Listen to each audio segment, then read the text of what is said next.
Hello and welcome to this meeting of the North Sydney Local Planning Panel for today, the 6th of August 2025.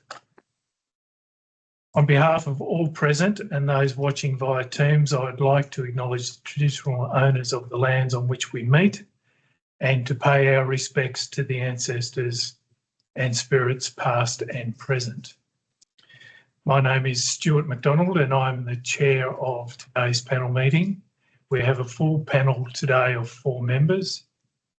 On my right is John McFadden, who is a expert member on the panel. On my immediate left is Michael Ryan, who is also an expert panel member. And on my far left is Carla Castellanos, who is a community rep sitting on today's panel. As I said, we have a full panel here today, so no apologies. I'll just, by way of introducing the panel, also outline how today's meeting will unfold in terms of procedure and protocol. I need to advise you that the panel meeting is being recorded. So please be aware of that when you're making a submission to the panel when you're invited to speak. In terms of the panel's preparation, we've been provided with documentation around the 6 applications that are on today's panel meeting. I should just add, if you are online, just make sure that you put yourself on mute, if you wouldn't mind, until your name is called to address the panel. As I was saying, we've been provided with details of each of the applications, including the plans and so on, as well as the written submissions that the council received during the public notification and advertising of the applications. We've had a briefing from the council officers who have assessed those applications, and we've also undertaken site inspections of each of the 6 sites today as well. So we come along here today armed with quite a bit of the background and current information in relation to each of these panel items before the panel. But of course, hearing from those people registered to speak is an important part of today's proceedings and also will contribute to the panel's deliberation and decision making. We will hear from those people who have registered to speak, and as I said, I will call upon you when we come to your item. You will have 3 minutes time limit per speaker, and that will be timed by the council officers who are also in the room here assisting the panel today.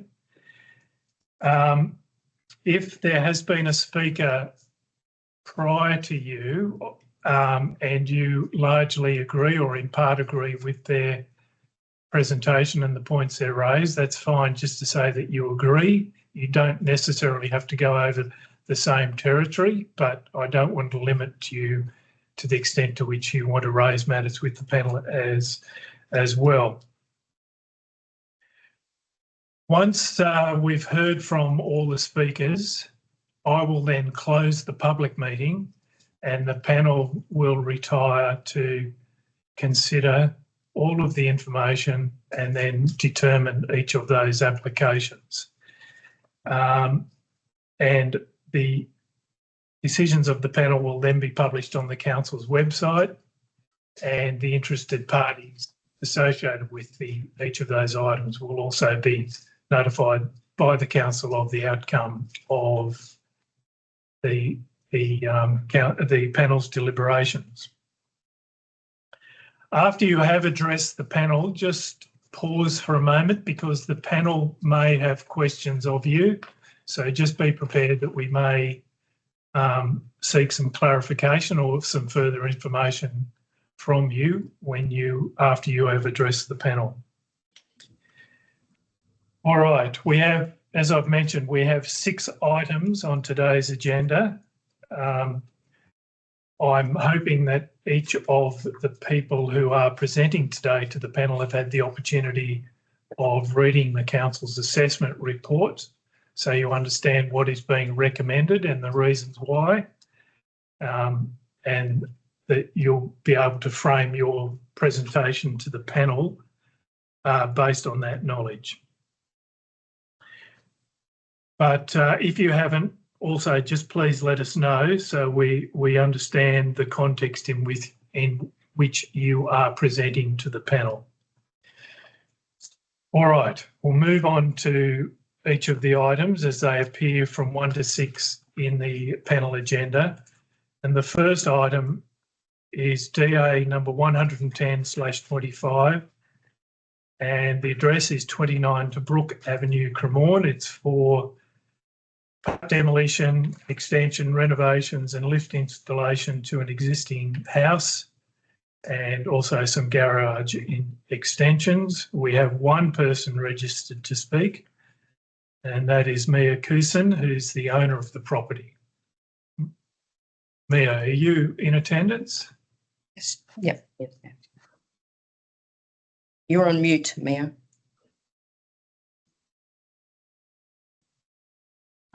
Mia sent me a message panel to say that she's having trouble with sound, and she's going to try to dial in. Oh, okay. Yes. Here we go. Okay. All right. Oh, I can see her. She's now back on the screen. Yes. That's good. Mia, are you online and able to address the panel? You're still on mute. On the screen, it's showing that you are. Yeah. You've placed yourself on mute. I can't take her off. Look, it wouldn't be a Okay. meeting, I think she's trying. an online meeting without a few technical difficulties. So we're used to having to traverse this territory. Okay, so we've got. You're trying to dial in.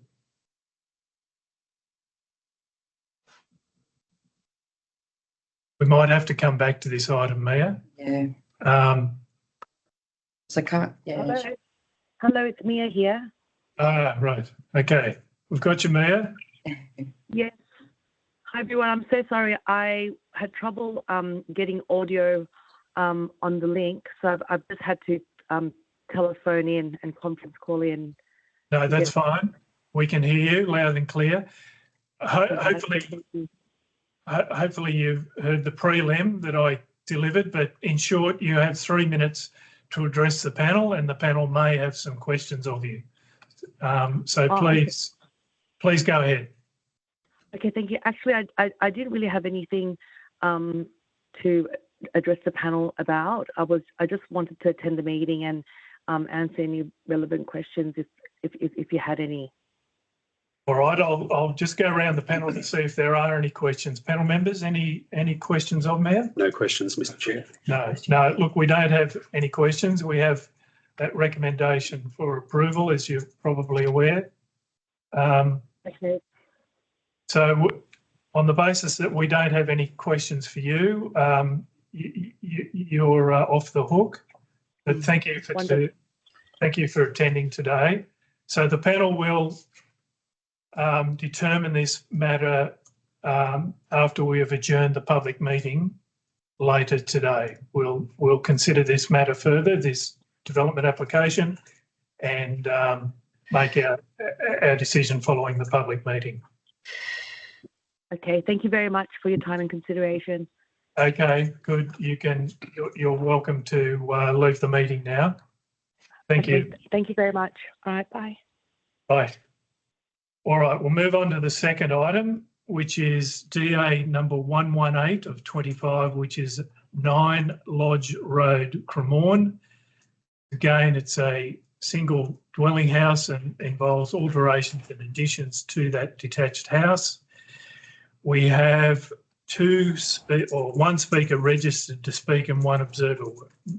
Natalie Anderson from Look Design, and observing is David Henderson, the owner. Natalie, are you there? Yes. Hello. I'm here. Hello. Can you hear me? Got you. Thank you. Yes. Did you wish to address the panel, or were you? I'm here to just let the panel know that I'm available to answer any questions that they may have about the application. We agree with Robin's report, so I'm just merely here in case the panel needs questions answered. Thank you. Appreciate that. Panel, any questions? And David's the owner, so he's just here to observe. Thank you. It doesn't look like we do have any questions for you. I think we've got a pretty good understanding of the application, and we have the officer's recommendation, and we've been to the site today. So notwithstanding, thank you to you and David for your attendance. Sorry, yes, did you have something further? No, I was just saying thank you very much. Good. Okay. Well, again, we'll consider this matter following the adjournment of the public meeting, or the end of the public meeting, and make our decision later today. So you're free to go as well. Wonderful. Thank you. Item 3, and this I should have dealt with this. I apologise at the beginning of the meeting. Any conflicts of interest. I neglected that, and it's a glaring omission because I have a conflict of interest. My apologies. In relation to DA 273/24 at 17 Bridge End, Wollstonecraft, I have to declare a conflict of interest because the architects for this application, DKO, are the architects on a mutual development that I'm also dealing with in a private capacity, not in North Sydney, but nonetheless it is a clear conflict of interest. Michael Ryan is going to chair this matter. Just to put hopefully everyone's mind at ease, I've played no part at all in the panel's consideration of this matter and discussion. I was not part of the site inspection today. In fact, I've not even read the assessment report. So I've had no involvement and will continue to have no involvement. The panel requires a quorum of 3 panel members in order to make a decision on a matter. So we will maintain a quorum, and it will be up to my colleagues to determine this matter. So I will leave the meeting and return following the completion of the panel's consideration of the people addressing the panel. So thank you. I should just add, there are no other conflicts of interest declared by the panel members, including myself, for any other of the items on today's agenda. Thank you.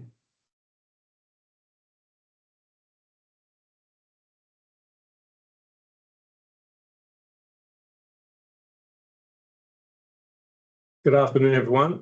Mike Ryan's my name. I'll be chairing this item for 17 Bridge End, Wollstonecraft.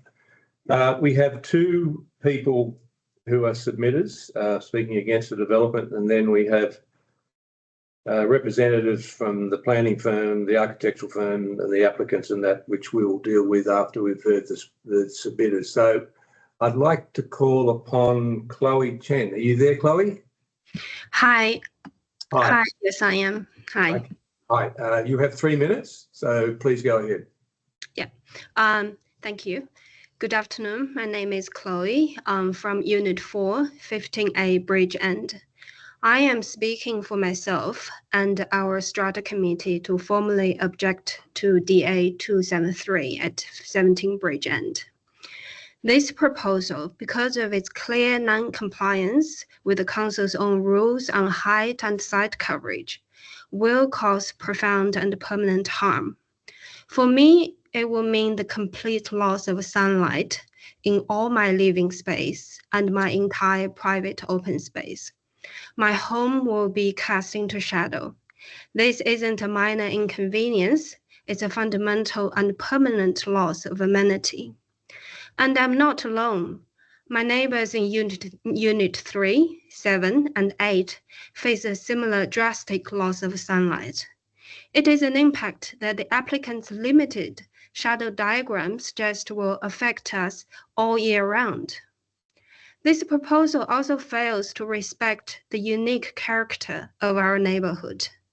Bridge End is a quiet cul-de-sac bordering the beautiful Bagdangi Reserve, a place defined by its connection to nature. The proposed development, with its excessive visual bulk and scale, is completely out of character. It doesn't complement our neighborhood, it overwhelms it. Our community is not against progress, but we are firmly against this proposal. There is a neighborhood consensus that its size and footprint are a direct threat to our local amenity and will cause irreversible damage to the vegetation and wildlife connected to the reserve. The Council's planning control on height and site coverage were written to prevent exactly this kind of outcome and to protect sunlight for residents and to preserve neighborhood character.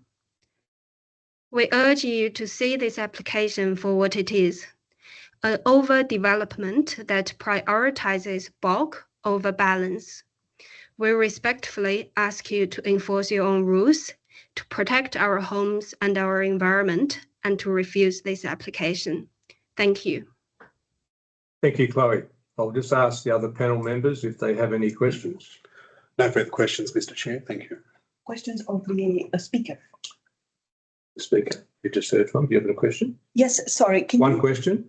Can you kindly clarify how many members are in your strata group? 8.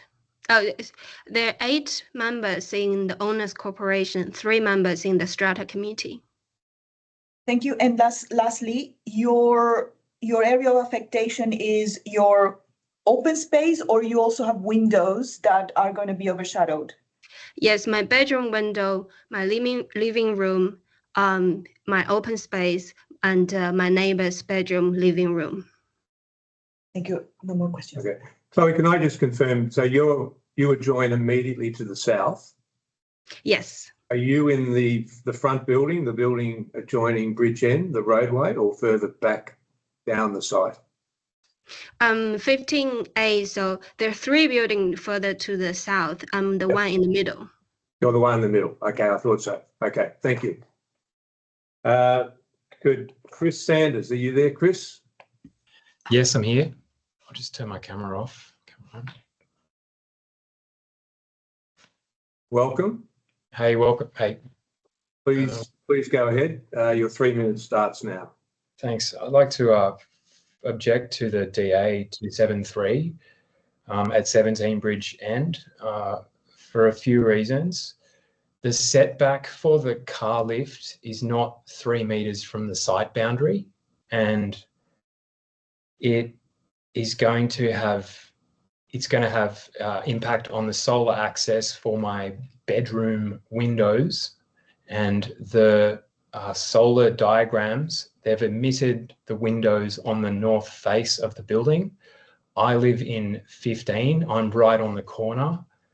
The boundary, my building is about 2.7 meters from the boundary line, and my bedroom is about 2 meters from my boundary. So this proposed car lift that's going to go in, there's been no acoustic reports on the impact of the motorized doors, the intercoms, the access equipment.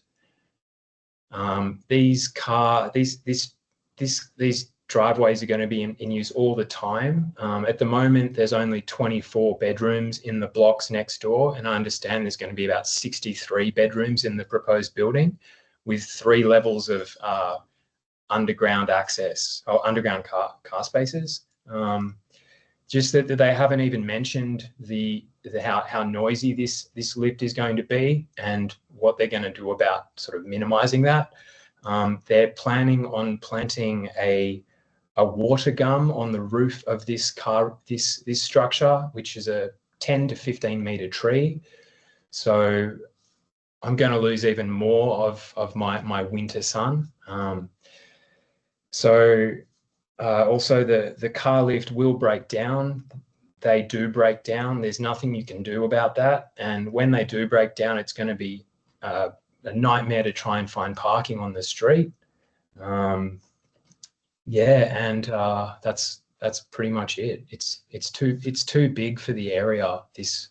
This building that they've proposed. Anyway, that's all I've got to say. Okay, thank you, Chris. Just stay there for one moment. I'll just confirm with other members if there's any questions. No further questions. No further questions. You've been let off the hook, Chris. That's it. Thank you. Okay. Who's here representing the applicant? Ben, I've got Ben Crichton, Adam Burns, Vanessa Ewan.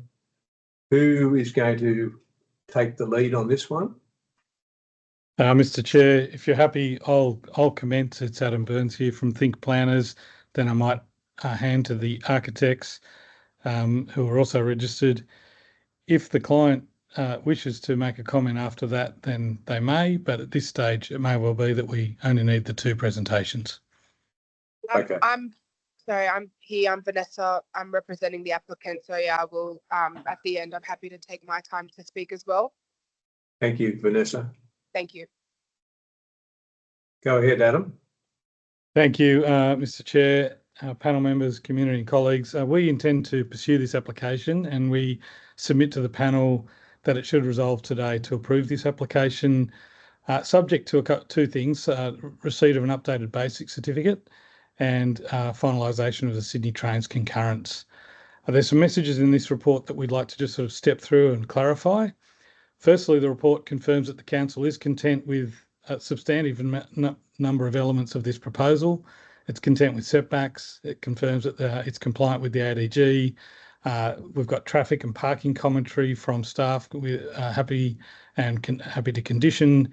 Engineers also have stated that they can condition this report to this proposal to their satisfaction. Waste is satisfied, and the RFS have provided conditions of consent. There are some areas where we're apart. The report intimates that we haven't been responsive. That's not true. I just probably want to clarify that from a professional point of view. Since lodging the RFI in March, we've been eager to assist Council with its assessment. In terms of Sydney Trains, we are working with Sydney Trains. We have submitted some additional information to them that they requested, and we've submitted that this week so that they can finalise their assessment. We're willing and able to help them with their final details prior to concurrence.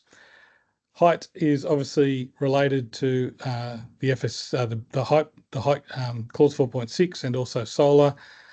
We submit that the Council hasn't undertaken a thorough assessment of our RFI response in relation to height. The height breach we know arises from a lift overrun and of course the stepping of the building down the slope. That's typically what happens on a site of slope. We are of the view that there is no unacceptable detrimental impact on 15A Bridge Road in terms of shadow. We'd like you to take careful notice of the views from the sun diagrams that have been submitted, and with the Council for some months now, we believe that they demonstrate the proposal will not cause complete loss of sunlight as suggested to you this afternoon. The proposal does present as 12 metres, a compliant 12 metres to the street, and the form and scale is consistent with the surrounding area. I think it's important to note that this is in the low to medium LMR area, and so built form in the vicinity of this site is now permitted up to 17.5 and 22 metres. And the proposal is obviously consistent with that future character and as it is with the existing character. Reading in terms of bushland, reading carefully the commentary by Council's bushland officer, we note that there is agreement that we meet the setback requirements, and the single point of contention really is only about whether we provide enough planting.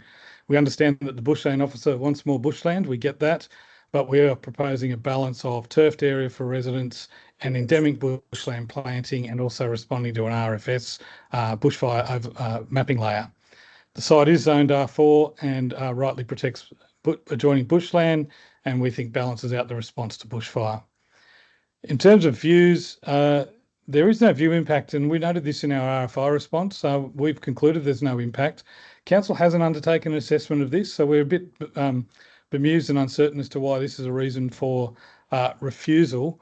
There's no assessment by the council in this. We've and it's a little disappointing that where there has been a concern, the report doesn't tell you that concern relates to a property 65 metres away on the other side of the railway line. Sorry, can you just begin to wrap up here? Your time's over. Yeah, my apologies. Form, massing, scale and character, we've spoken about that. I will move to site coverage. I think that's the other key issue. We note that council supports the setbacks.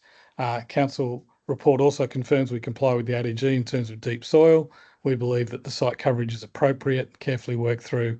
And so in conclusion, Mr Chair and panel members, the proposal does achieve compliance with the intent of the LEP and DCP, despite some minor departures. We know that there's a basic certificate outstanding, and so too the Sydney Trains concurrence, and we would seek your deferral, giving a clear indication and signalling to the council that you intend to approve this, subject to that receipt of those two documents, and also seek conditions of consent from the staff. Thank you for your time. Thank you. Thank you. Anyone else? Good afternoon. Yep. Can I just say, so your background is, David? My name is David Felicio. I'm a senior associate at DKO Architecture and obviously part of the design team that is part of this project. Okay. Yeah. All right. So as long as there's no repetition on issues that Adam's just raised, please just go ahead. 3 minutes starts now.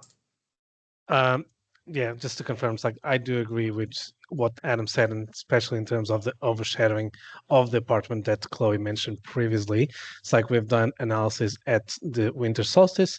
If necessary, we will be able to provide additional times of the year, but at the worst case scenario, yes, there is an impact, but that impact is minimized to maximize the solar aspect to the eastern and western face of the apartments. Also to be considered that there is already an impact from the building 15 that sits east of the site. So there is a balance that we had to take care of. And we do think that, yes, even though there's an impact midwinter, it's extended throughout the year that we'll have good solar access. As Adam mentioned, it's like there's a long history of the site in terms of post-submission that we have met with the Design Excellence panel in early February. And one of the key constraints that were raised was the 3-meter setback that was proposed to the south of the development. We went and modified the application to provide 6 meters and further extend the setback to the west by 3 meters as well, increasing the deep soil area on that southern interface to provide better visual amenity by retaining as well the 2 trees that we were initially proposed to removing at the southeast of the property. And just to mention that we felt like these changes were not really addressed in the report, and we think that that was considerable change that we've done to reduce the site coverage as well, not to 55% as was initially, to under the 50%, more in line with is envisioned with the DCP. The only other thing to mention, like as well, meant on the reports to talk about the aesthetics of the building. As we talked through this with the panel, we have shown that we have walked through the site. We picked up on the Bandangi Reserve, and we, from the site visit and the sandstone existing on site, that we picked up cues from the natural context to provide a refined architectural language that is more of residential character, and we tend not agree with the fact that it mentions that is fairly industrial. As well, with the modulation is inspired by the King Street Art Deco apartment blocks with that facade modulation that they have with the bow windows, and it's like how we could bring that to our project. And yeah, that is from me all. I'll pass to Vanessa. Thank you. Thank you very much. Anyone else? Yep, I'll be Vanessa from the Midfield Developments, just on behalf of the applicant. Okay. So what do you have to anything to add? Yeah, so I'm on behalf of Midfield Developments. We're a multi-award-winning developer. We do have a proven track record of delivering architecturally excellent, sustainable, and contextually sensitive projects. especially in the middle of a housing crisis in Sydney. Our project increases the housing above a metro, while having a development at the same time that's commensurate with the area, and it's also aligned with council's local plan. The proposed building is a layered and elegant form, and it sits within the natural tree canopy, and it carefully considers the Bendargi Reserve just behind that. It does step down with the natural slope of the land, and it integrates a really natural palette into the facade. The development allows more people to live next to transport and open space. Considering that this is sitting in an R4 zone, we're only getting about 1.1 to 1.2 FSR. I would not call this development overdevelopment, rather a carefully considered infill. Just to clarify and just to confirm, we're obviously committed to working with council. We've had a hearing with the local planning panel, and we've addressed all of those comments in February. So yeah, we are committed to working with you and hearing all of your comments and making adjustments where necessary. Thank you. Thank you. I'll ask the panel members if any questions. No questions, Mr. Chair. I have questions. Please. Does your site coverage calculation also take into account the areas of the basement that go into the 3 meter setback?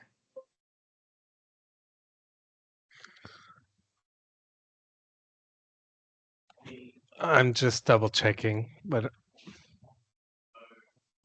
sorry.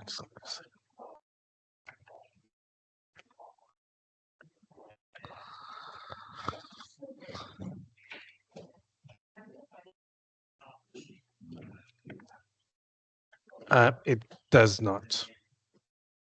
Okay, thank you. Next question is, you are in your statement, Mr. Felicio, you state that you now are saving the trees on the southern boundary. Are you referring to the Norfolk pine? Correct. Nonetheless, your plans do show an encroachment into the TP set by the structure at the various levels. Can you tell me what is the encroachment into that zone seen on level right here? This one is on DA 201. I can't, it's so small, I can't read what level that is, sorry. DA 201. Yeah. Basement one plan, yes. Yeah. What is the level of encroachment? I don't know off the top of my head, but it was something that was discussed with the arborist, and it was comfortable that we could provide this encroachment as we are completely outside the SRZ. Yes, we do have a retention wall that is partially within the TPZ, but the basement extent is pushed backwards. But it's something that was discussed and is part of the arborist reports, the strategy to retain that. And my final question is, based on the existing levels of solar access to the neighbors to the south, and I'm referring exclusively to the north-facing communal open spaces of those properties, what is your increase in the level of overshadowing that is caused by areas of excellence above the high plane? Apologies, the connection cut. Do you mind repeating the question? No, I don't mind. Based on the amount of additional overshadowing to the north-facing gardens of the properties to the south, what percentage of that is created by the areas of excellence above the high plane? Sorry, I'm not sure if I'm the only one, but the connection is coming pretty cut, and I could not understand the question again. If I could maybe just clarify, as I understand, to what extent does the exceedance of the height control contribute to the additional overshadowing on the? Can you hear? No, I think there's an issue with the connection at council. I'm not sure if I'm the only one. David, Sorry, David, I think it's just you guys. I heard the question, and I think the answer is you have to double check this, David. Can you hear me okay? So they're just asking Yeah. exceedance of the height plane, what impact does it have on overshadowing of the communal open space to 15A region? And I think the answer to that, without having the plans in front of me, is actually 0. So our exceedance of the height plane is mostly for lift overrun, and I don't think that has any real impact to those communal open spaces. Did you get that, David? My pen then just jumped in. But I'll need the architects to confirm. Sorry, this is Ben from the proponent, but I believe the answer is 0. I'll just open up the shadow plans myself. Yes. Happy with that. I am, thank you. Okay, thank you. Any more? I have a general question. If I look at this application and summarise, obviously there's no floor space density controls, and that's governed by site coverage and landscaping. I'm trying to understand, when you design this development, you've got a site that at the moment has compliance with landscaping around about 1,100 square metres, which is approximately 45%. And before us today is a scheme to reduce that to 26.8% and to increase landscaping, site coverage, at 55% versus 45% for site coverage, and then landscaping at the moment there's around, as I said, 45%, dropping it to 27%. Now, what was the thinking? I've gone through the design review. There's about 6 pages of comments from the design review panel. My reading of it is that you've given very little credence to some of those comments. Who wants to take up that question?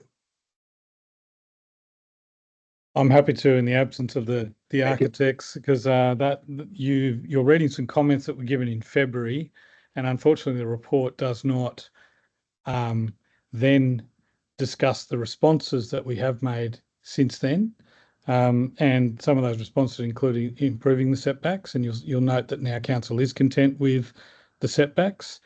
So there have been a number of changes made in our March submission to this application that post-date the commentary in the report from the design review panel that Mr. Chair, I'd like to be able to go through in detail. I think there's probably a space for the architects to do in detail, but I can talk to the fact that the site cover has improved. We are now at 49%, not the 55%, and we have responded by improving the setbacks at the edges. And as I've already made, as you're well aware, we are compliant with the ADG controls. Probably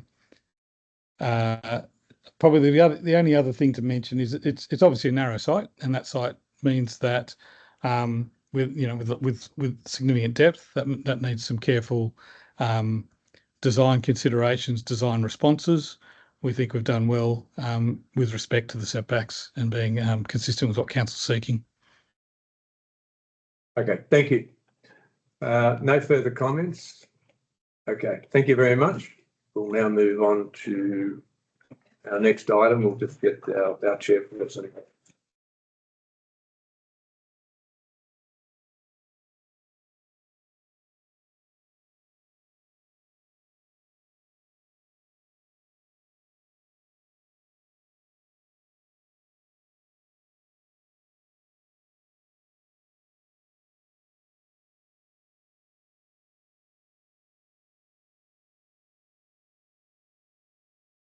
You resume the meeting with a full panel, and I'll take over the chairing again. So we'll move on to item number 4 on the agenda today, which is DA 368 of 2024, and it is for 6 John Street, McMahon's Point. And the application is for the installation of a carbon filtration system and minor demolition work to shed 3 with a connection to shed 4 in association with the use of the existing marine repair facility. We have a number of people who have registered to speak today and 1 observer. So I'll call upon those speakers as they appear on the registration form that I have in front of me. And the first speaker is Merrilee Simmons. Merrilee, are you there? Yep, Merrilee's here. You're on mute, Merrilee. Can you hear me? I've got Yes. the camera on. Okay, here I am. There you go. Good. Yep, we've got you. We can hear you and we can see you. Okay. Yeah, please go ahead. I'm just going to read it because it's easier. My name is Merrilee, resident of Dumbarton Street, and I live directly above and behind Noakes Boatyard. My concern is air pollution, and I believe that the proposed carbon filtration system, CFS, is inadequate. My understanding is that the proposed CFS is to service 2 boat sheds and the treated emissions expelled through a vent stack.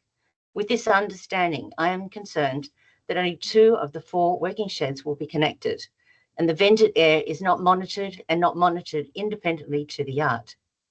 Historically and undeniably, the boatyard's level of compliance has been questioned, and I quote, "The environmental management performance at the site has been less than ideal. Therefore, I believe there is no guarantee that the proposed restrictions for the use of the remaining 2 sheds will be adopted, and the effectiveness of the CFS will be maintained. Off-site chemical sensors were proposed in the SLR's reports, but in this report, it has been suggested that Noakes Boatyard self-govern in accordance with the manufacturer's instruction. Discharging emissions 11 metres into the air over residents and without knowing if the system is working is unacceptable. This is a new build with new concerns. Over the past 25 years, I have been exposed to the boatyard's toxic air emissions. I have attempted to have these events recognised by North City Council, the EPA, Minister of Health, and even the Land and Environment Court. Moreover, I have attempted to safeguard my home by blocking interior air vents, keeping windows closed, plugging drains, and running a 24/7 VOC carbon air filtration system. However, despite these strategies, I am often awoken by a severe headache, painful dry eyes, itchy skin, a nosebleed, and more recently, heart palpitations. And my workday is plagued by a lack of clarity of thought and lethargy. My partner, who developed severe asthma-like symptoms after 20 years of residing in Dumbarton Street, was ordered by the US Navy to return to the States and recover under his care. He has now been gone 6 years. I am grateful to Noakes for again considering the installation of a filter system.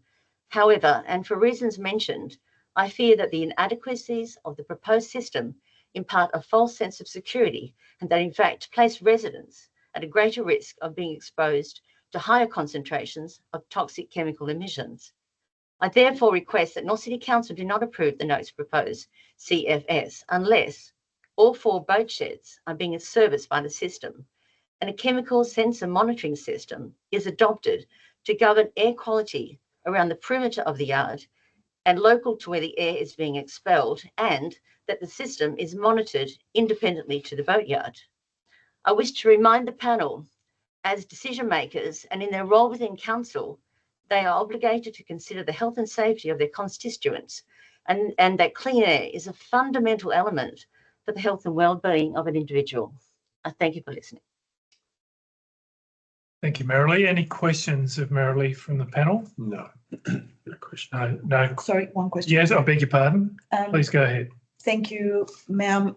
May you kindly tell us exact distance from your property to either the boundary or the item in question? The relativity of where I sit relative to the boatyard. Yes, thank you. I'm directly above. So in relatively sense is the shed number 1 and 2, which is not going to be included. It's only 3 and 4. 4 is going to contain the air filtration system, and 3 is going to be connected. And then 1 and 2 have restrictions placed on them as to their use, and they can't use it if it requires a carbon filtration system. Thank you. So, thank you. Nothing further? No, just wanted to know relatively to. No, that is Thank you. That is useful to know your proximity to the boatyard. I'm at number 33, which is directly above. Yep. Thank you. Thank you. All right. If you wouldn't mind just placing yourself on mute, and we'll move to the next speaker, who is Michael Stevens.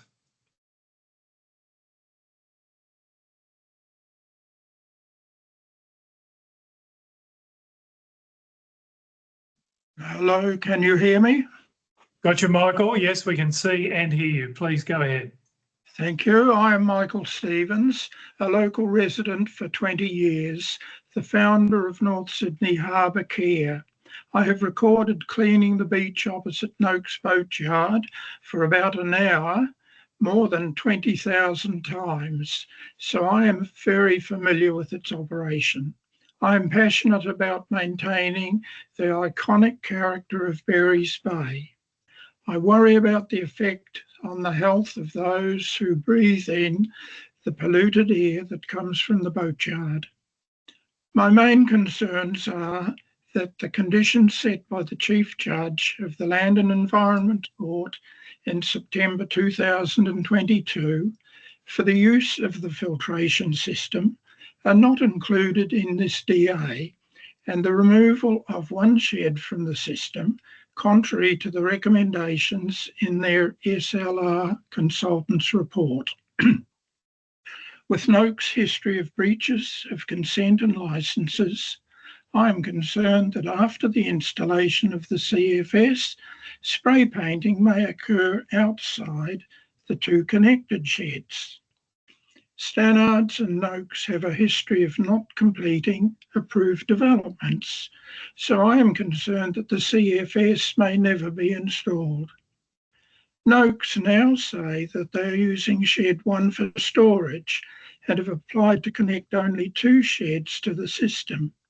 They have not explained how they can achieve the same amount of work in 2 sheds, when for over 15 years, they have often had boats in 3 or 4 sheds and an unauthorised tent. What is to stop Noakes in the future from emptying out shed 1 and using it again for spray painting without the filtration connected? Why move the partly installed system that is outside into shed 3 and reduce its usable workspace? I ask that the panel gives very careful consideration for the need to apply any stringent conditions. And I'd like to tell the panel I put in a further submission just after 12 o'clock today that has bearing on the use of only 2 sheds, and I hope you can attend to that. I thank you for giving me the opportunity to speak. Michael, thank you for raising your late correspondence, and I can tell you that we do have that. So thank you for raising it, as I say. And the panel also has some recent additional correspondence from Bruce Hodgkinson, who I know is also down to speak today. So I'm just letting you know that those 2 items of correspondence have been received and are also in front of the panel. Any questions of Michael? No. Thank you, Michael. Thank you. Leon Reardon. You're on mute.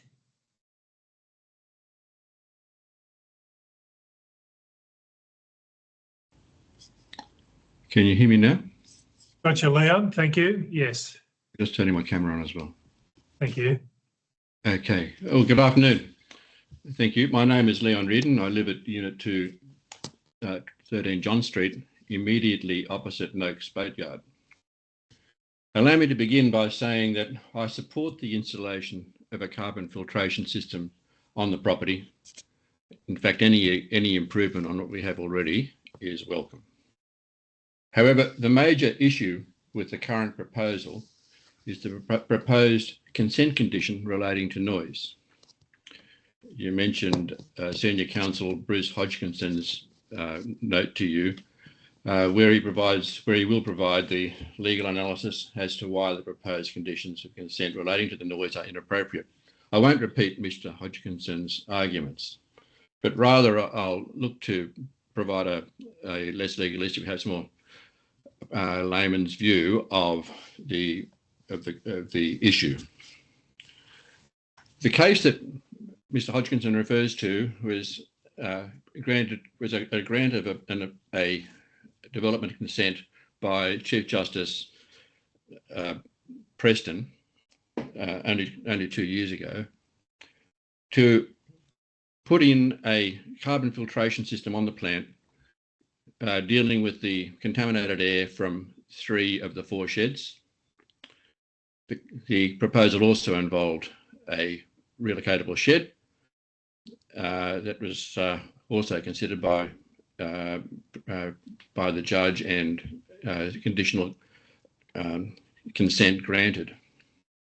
The current proposal doesn't involve a relocatable shed, but in all other respects is on fours with the previous judgment. This carbon filtration system is marginally smaller, marginally different location, but is a carbon filtration system dealing with the contaminated air from 2 of the 3 sheds subject of the previous judgment. In that decision, the judge took into account expert evidence tendered by the applicant and also expert evidence tendered by consultants acting for the council. He weighed the issues very carefully and then came down with proposed conditions of consent, being very careful to ensure that the conditions of consent operated independently of each of the 2 components of the development. In other words, he used the words carefully, in particular used the words and or in the noise conditions to ensure that the noise provisions stand in relation to the carbon filtration system independent of the relocatable shed. His conditions were substantially tighter than the proposed conditions of consent. They were also simple. They looked for one independently verifiable measure of noise as the threshold condition, and they did not introduce additional factors such as project triggered noise levels, which are currently been proposed.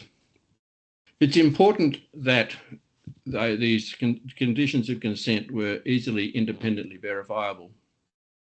The current proposal involves essentially delegating the compliance condition to a consultant appointed by the applicant, using the terms of reference of a report which is subject to qualifications and various avenues for interpretation. These arguments were put by the applicant in the previous case. They tried to get conditions of consent which were more malleable and potentially amenable to the applicant, and the judge wouldn't hear of it. We're simply asking that the panel take into account the excellent work that the learned judge put into this case, rather than have it ignored, and take into account the reasons and the wisdom of the judge in determining conditions which are independently verifiable and enforceable, rather than conditions which would potentially lead to ongoing debate, obfuscation, prolongation and delay. That's all I have to say, panel. Thank you for your attention. Thank you. Any questions? Mr. Reardon? No, I don't either. But you've set the platform by the sounds of it for Mr. Hodgkinson. Are you there, Mr. Hodgkinson? And we, as I said earlier, we do have your correspondence as well. Thank you. Thank you, Please go ahead. Thank you very much. I'm sorry. Thank you, Mr. Chair. And I hope I'm not too legalistic in that document. What we've pointed out is this. As Mr. Reardon has said, as part of the previous application dealt with in the Land and Environment Court at vast expense to everybody, The council advanced certain noise levels, and the methodology being the LAEQ methodology, which is well recognised and well understood by all those who deal with acoustic levels. The council's proposition as advanced to the court in that case, which again, as Mr. Reardon pointed out, was advanced in relation to not just the relocatable shed, but independently and separately in relation to the then being contemplated carbon filtration system. The carbon filtration system is considered those two things separately, so I won't deal further with the shed, but the carbon filtration system is adopted the council's noise level as being the appropriate level and made it a condition of that particular development application.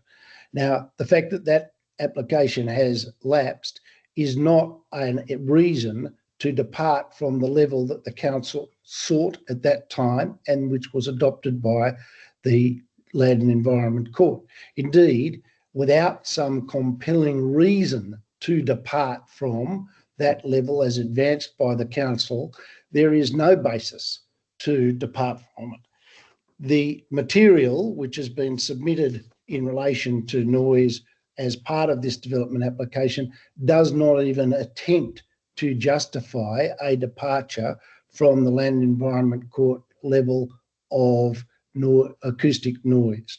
On that basis, and as I've set out in the paper, and I'm not repeating the paper, we would say that the Planning Committee should amend what is proposed at the present time as condition G3, and I've set out what should be the condition G3 at paragraph 12 of the paper.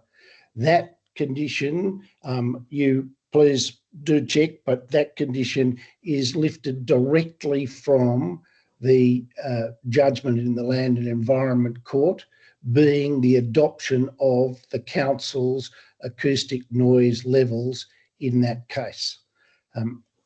As I've said, without some compelling reason for departure from that level, nothing has changed and it should be adopted.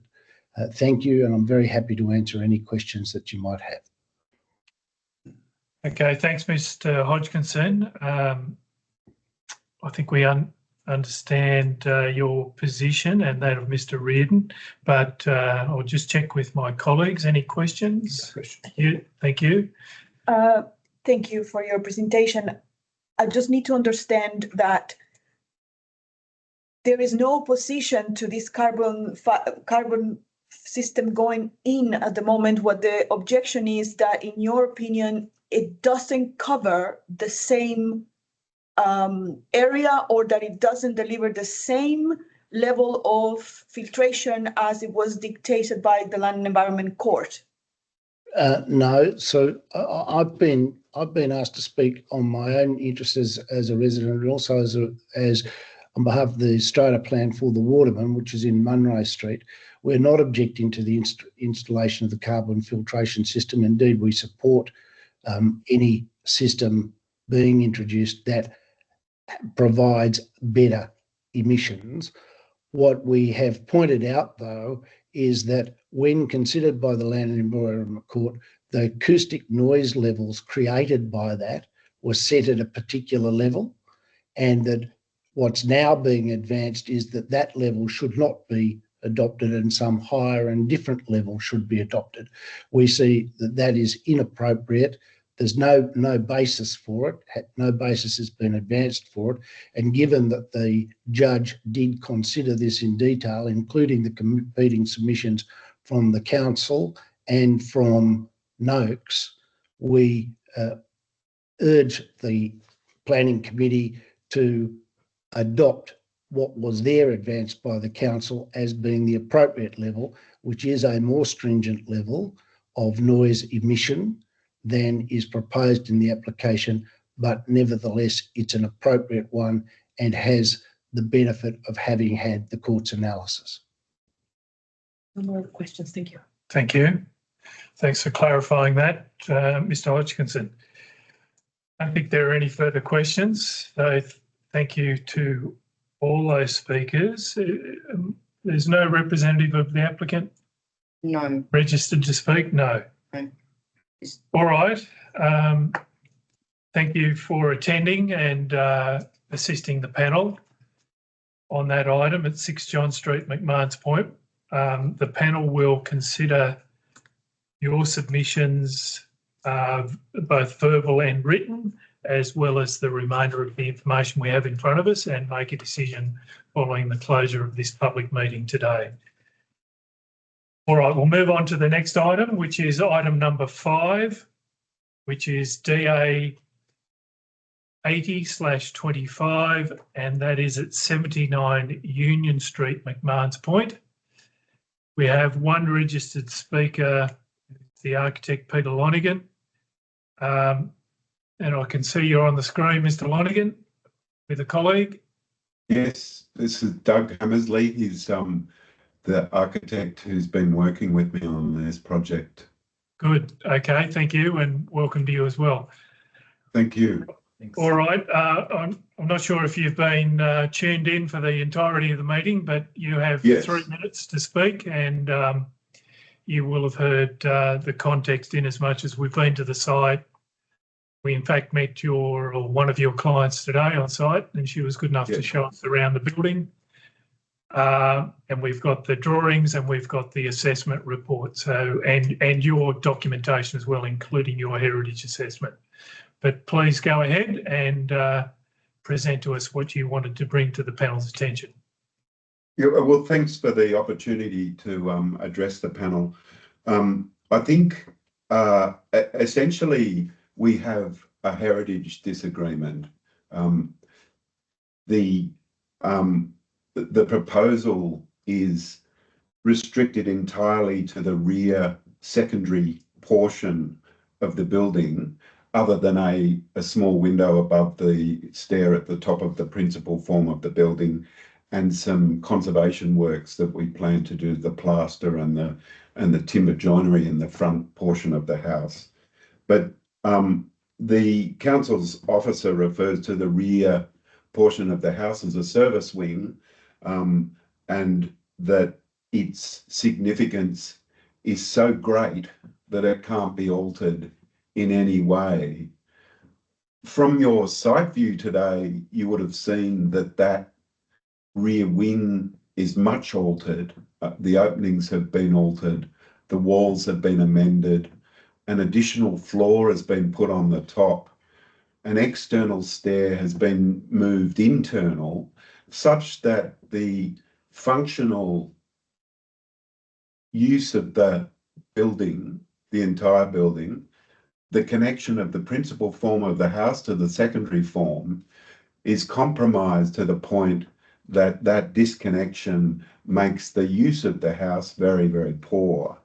Our proposal is to simply open up the ground portion of the rear secondary form and extend it to the boundary, which is probably one of the most common alterations to Victorian terraces in Sydney.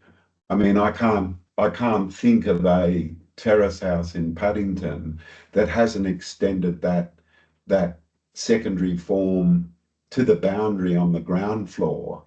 And in this case, it's much less intrusive than many other examples of that, because the rear portion of the house isn't viewable from the public domain anywhere.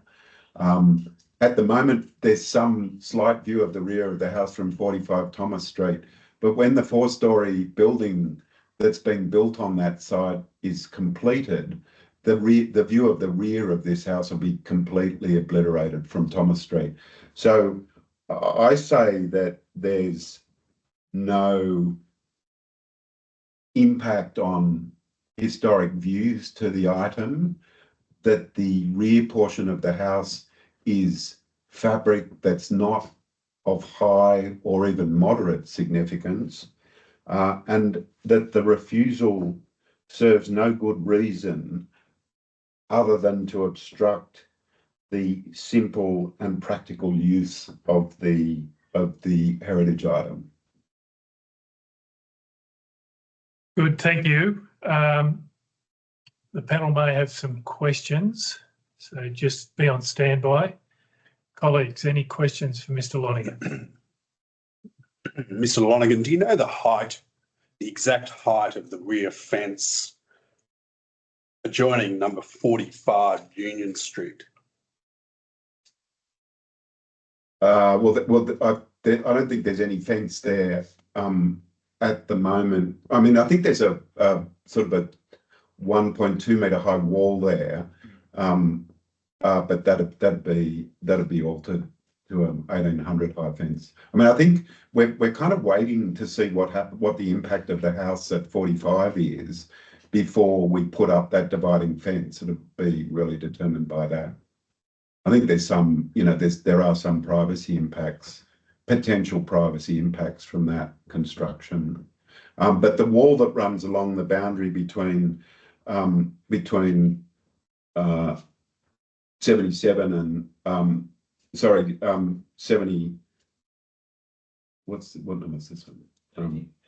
81, and our property is 3 metres high in the back. So that rear yard, I mean the portion of land between the secondary wing where the kitchen and dining room currently is, and the boundary wall is, like a southerly hole that's surrounded by 2 and 3 story building and a high wall. And it's pretty unusual, unusable in its present state, because it's kind of not wide enough to do much out there. It's 0.5 metre lower than the finished floor level in the kitchen, and the kitchen, as a result, isn't really wide enough to be usable for sort of family purposes. Thank you. So nevertheless, you understand that, or you recognise, I guess, based on your drawing DA 101A, the adjoining approved terrace that I understand is under construction at the moment is a RL 51.13, and the courtyard, as proposed on your plan, appears to be 51.03, so they're somewhat similar. Yes. So with the demolition of the buildings at the rear, specifically in the rear southwestern corner, if I can put it that way, that would open up an opportunity for some degree of overlooking or compromised privacy between the two sites. Would you agree? Yes. Oh, thank you. Mr. Lonigan, did you say that you thought there would be a 1.8 metre high fence along the rear boundary? Yeah, that's pretty typical for a rear fence, but we do that just depending on what the privacy impacts were. Yeah, I see. Yeah, because that I understand. It's not shown on the drawings, but it would be, to your mind, it would be, for all intents and purposes, if required, a typical boundary fence. Yes. Yep. Yeah. Just a dividing fence. Yeah. Yeah. Dividing fence. That's the correct term. Yep. All right. Thank you. Other questions for Mr. Lonigan? Yes. Nothing, Mr. Ryan? Yes. Thank you. On the same item of the fence, if we were to consider the addition of a 1.8 metre high fence, would that have any impact with regards to any views available from the terrace of your client? No, we're kind of not really anticipating great views from the proposed courtyard, and that it's more something that is designed to serve the dining and the kitchen. There are great views from the bedroom above, fantastic views, but we're not expecting, once the building next door is built, that we're not expecting or relying on any views to the harbour from there. There might be some coincidental ones, but it's certainly not the major focus of the design. It was really more to get good, usable outdoor living space connected to a functional kitchen and dining area, which the place currently doesn't have. Mr. Lonergan, you presumably want to be protecting the privacy of that courtyard and the rear extension in any event. Yes. Yeah. All right. Yep. Please continue. Thank you. My next question is regarding the removal of walls on the bedroom on level 1. Yep. Yes, there's a here. Yeah, okay. These are detailed in drawing DA 102.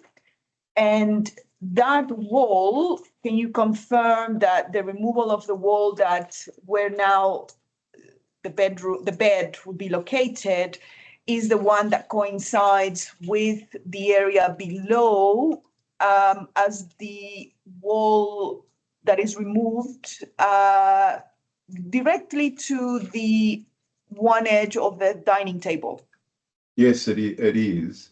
And I mentioned previously that the second story we think is an addition, and that the secondary form of the building is possibly also an addition. So some of the historic research, which is in the Heritage Report, notes some alterations to the building, and the building being let as apartments in the 1930s, and a development or the equivalent effectively of a development application or building application for alterations and additions in 1935, followed in 1936 and 1937 and 1938 as the place being sort of let as separate flats.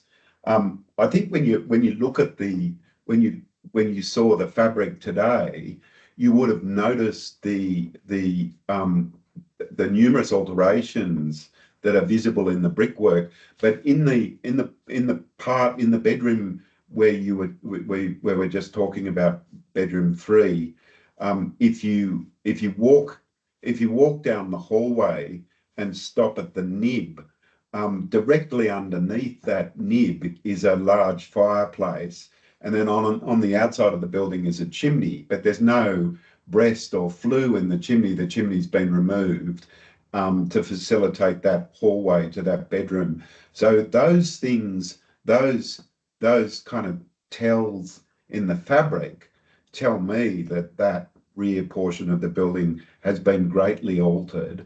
And you would have also noticed the uncomfortable relationship of the stair to the upper floor, and how it kind of cuts off any kind of connection between the principal form and the secondary form. So yes, that wall is on top of the bedroom wall is on top of the dining wall currently, but historically we think that that's the result of often and much alteration. Thank you. Can you just then clarify the removal of the 2 walls on both levels? How are you then supporting the roof form at that end? The upper floor. Well, you are removing a wall that connects and is load bearing. How is the levels above being supported? Just beams, so just frames. So on the outside, it's not very wide. The beam can go from where the section mark is D above to the retained wall of the secondary form. So the wall of the secondary form, or the if you like, the east facing wall on the upper floor will remain unaltered. So that'll be supported by the column and beam that's shown on the ground floor, and retained above, and a beam just sort of spanning from the shared boundary wall to the outside of the secondary form. It's a 4 meter span. You can do it with timber if necessary. But where is the support for the beam? Sorry, can you point at a piece of drawing where we can see what column you're referring to? Well, so there's a column on the downstairs in the middle of the kitchen bench. So that supports the masonry wall above, and to support the roof, the existing roof, a timber beam would just be framed into the existing roof framing that goes from the boundary wall essentially along the removed wall at the level of the roof. Yes, forgive me, but beyond the column that is sitting in the middle of the island, there's a stretch of wall above that will go all the way to the edge of the building and it aligns right in the middle of one of those French doors. Where's the other column at that end? Well, it doesn't need a column. It just needs a beam that goes into another beam.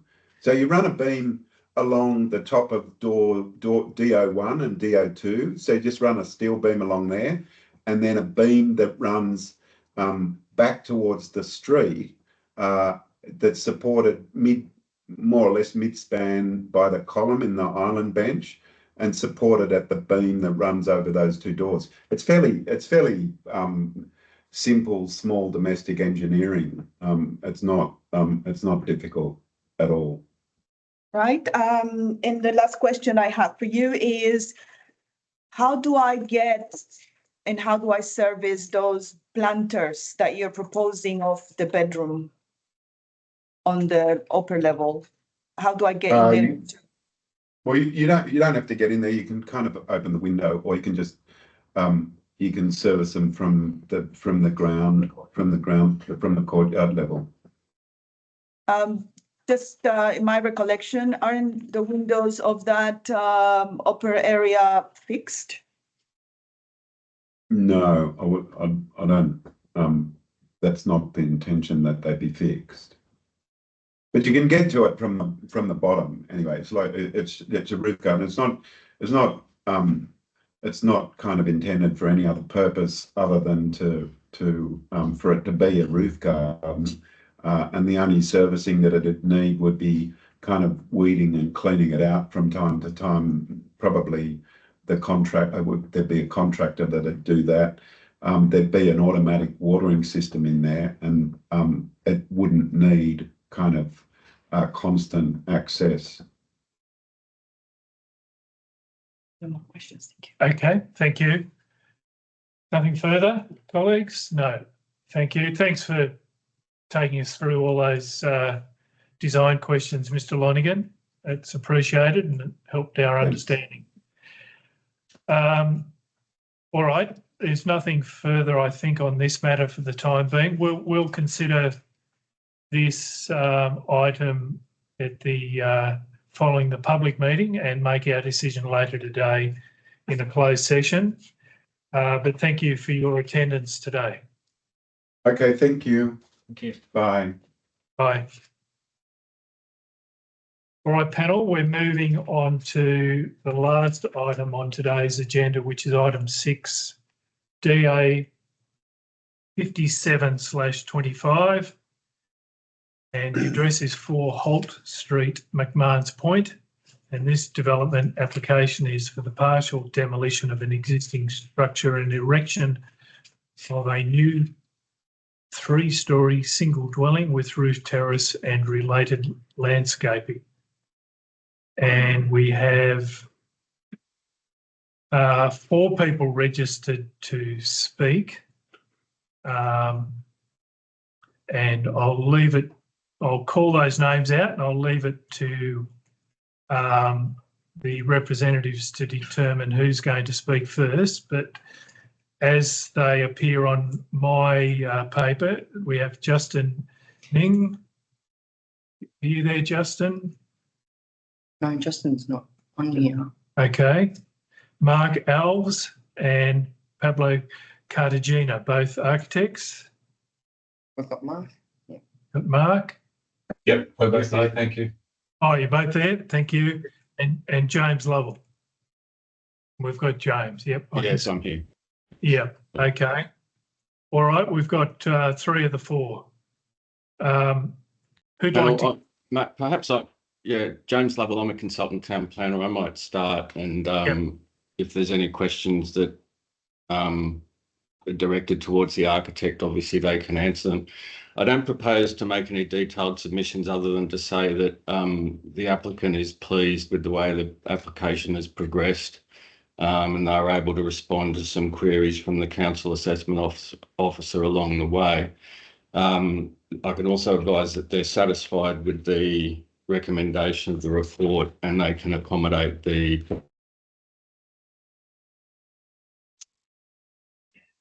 Oh, you're frozen. You're frozen, Mr. Lovell. To answer. Sorry, I'm otherwise available to answer any questions. You froze right at the critical moment when I think you were about to say that the applicant's team were accepting the recommended conditions of consent, including some design changes. I was, sorry, yes. And so on that basis, I'm just available to answer any questions. Thanks for clarifying that. Any questions of Mr. Lovell?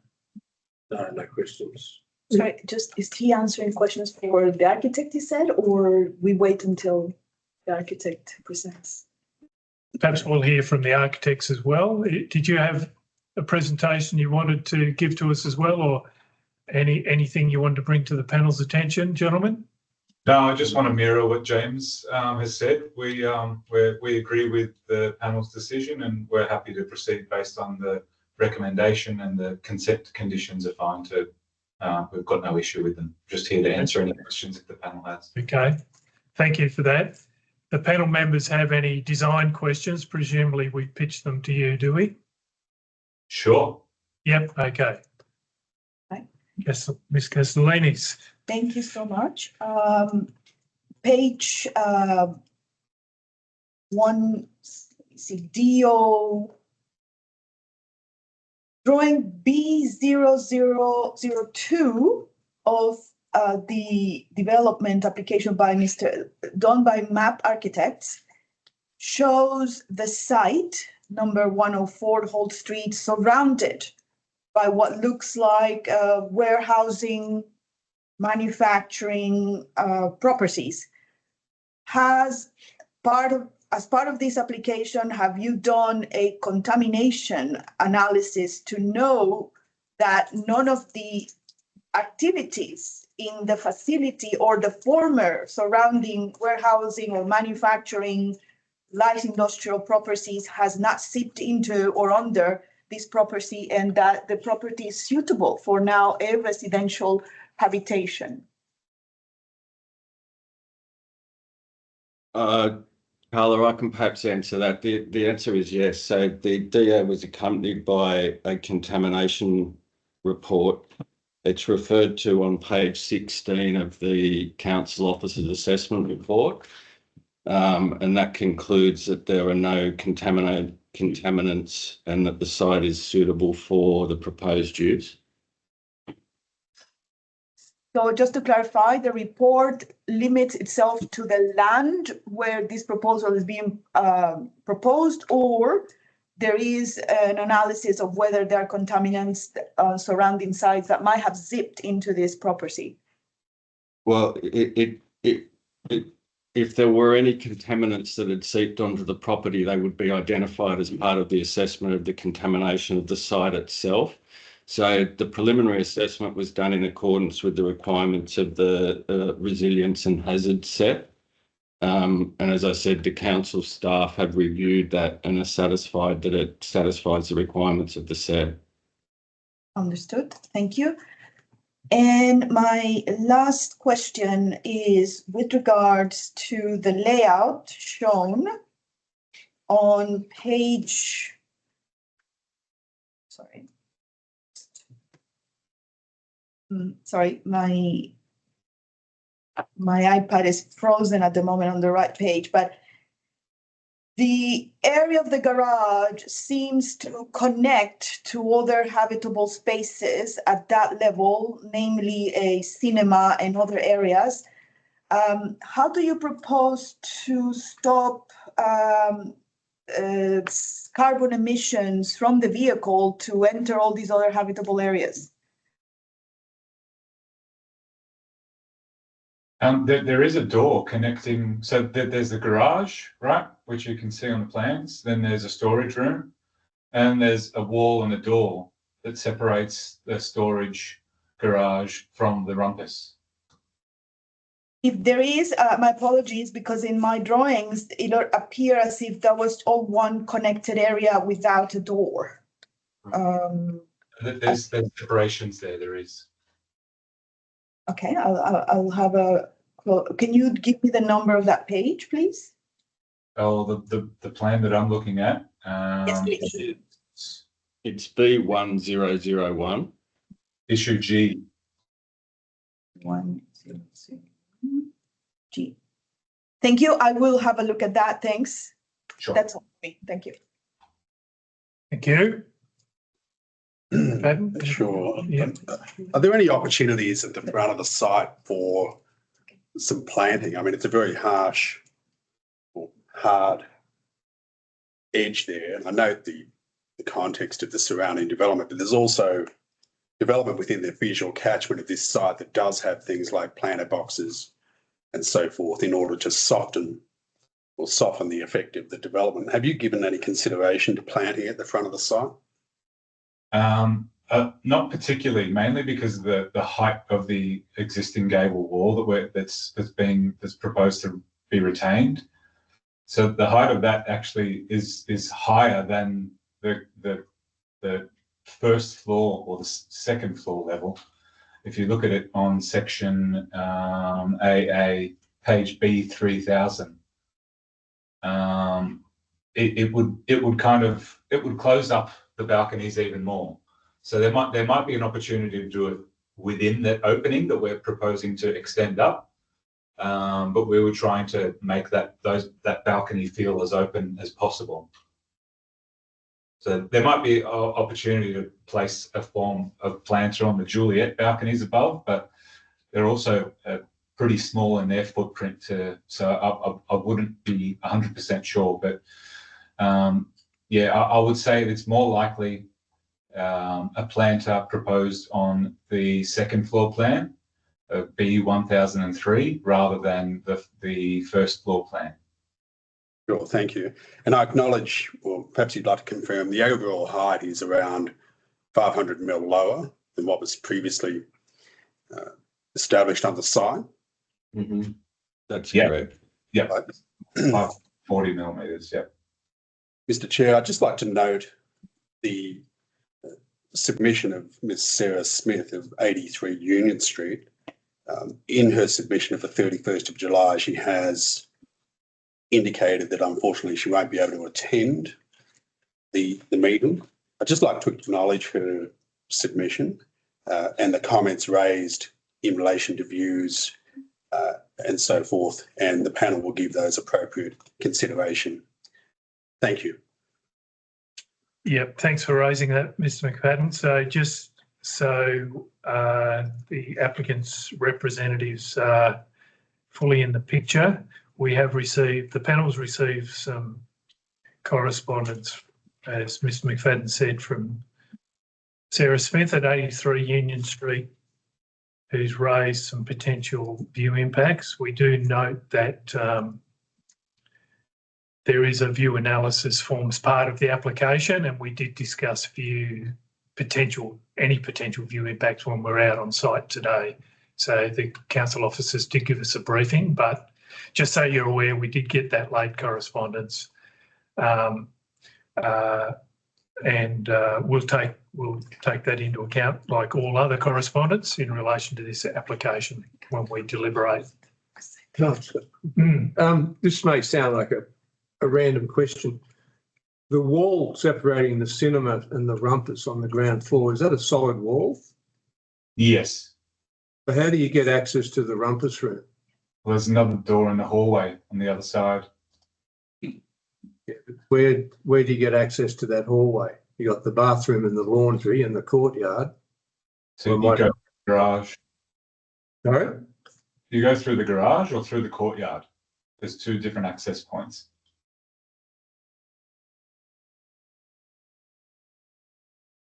Didn't we agree that is there a wall at the back of the garage? Yes. Yeah. Where's the door from the garage to the rumpus room? Well, I'm looking at Plan G. Are you looking at Plan Issue G? We're looking at Issue F.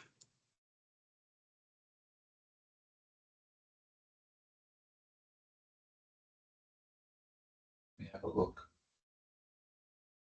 Did we update? I think we update. So on page. On page 64 of the council's assessment report is a copy of the architectural plans, and you'll see there's on page 64 drawing B1001 there's the garage level, and you'll see on that plan that there's a door from the walkway into the rumpus room, and then there's an alternate door from the garage into the walkway that leads to the cinema. I'll have to get those up. But either way, I think that's a minor change that we can adjust fairly quickly and easily. It doesn't need to be adjusted. I think the panel may be looking at an earlier version, but the version that's in the assessment report and referred to in the conditions shows the doors that we're discussing. So in the interest of clarification, is the most recent amendment revision G, not revision F? Yes. Thank you. But I'm also looking at page 64 in the report, and there is a door in between the garage and the rumpus room, and then there's still access sliding doors through the courtyard, or you can go through the garage to get into the rumpus room. Either way, I don't think it's we could easily put a connecting door in between cinema and the rumpus. It's not an issue. But what the page 64 that I'm looking at, there's doors and access. Right, I'll take it on notice. Thank you. Okay, thank you. We'll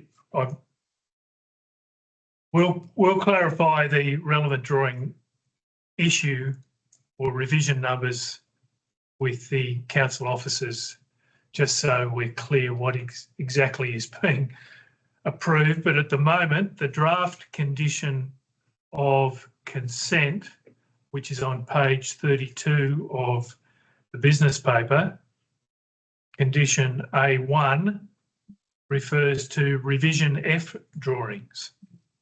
That's right. Yeah, and the plans that are attached to the business paper are also the revision F drawings, and they're the ones that show those doors at the garage level that were just described.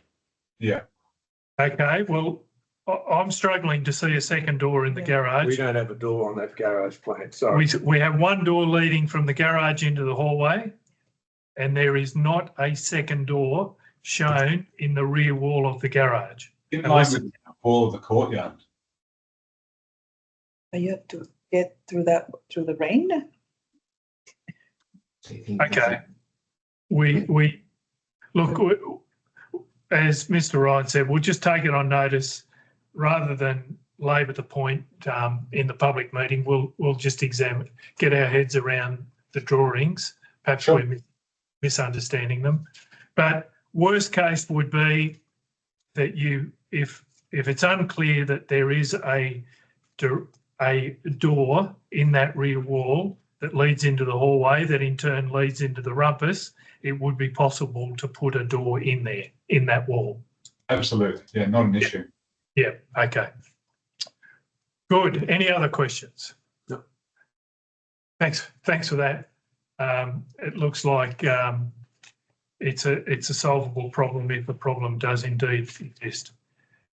I don't have anything further either. So thank you, gentlemen, for your attendance at today's panel meeting. Thank you. Your assistance in the panel's deliberations. We've now heard from all the speakers on all of the 6 items. So thank you all for your attendance. I'm going to now draw the public meeting to a close and close the session, and the panel will now revert to our deliberations on each of those 6 applications. So I'll declare the meeting closed. Thank you. Thank you.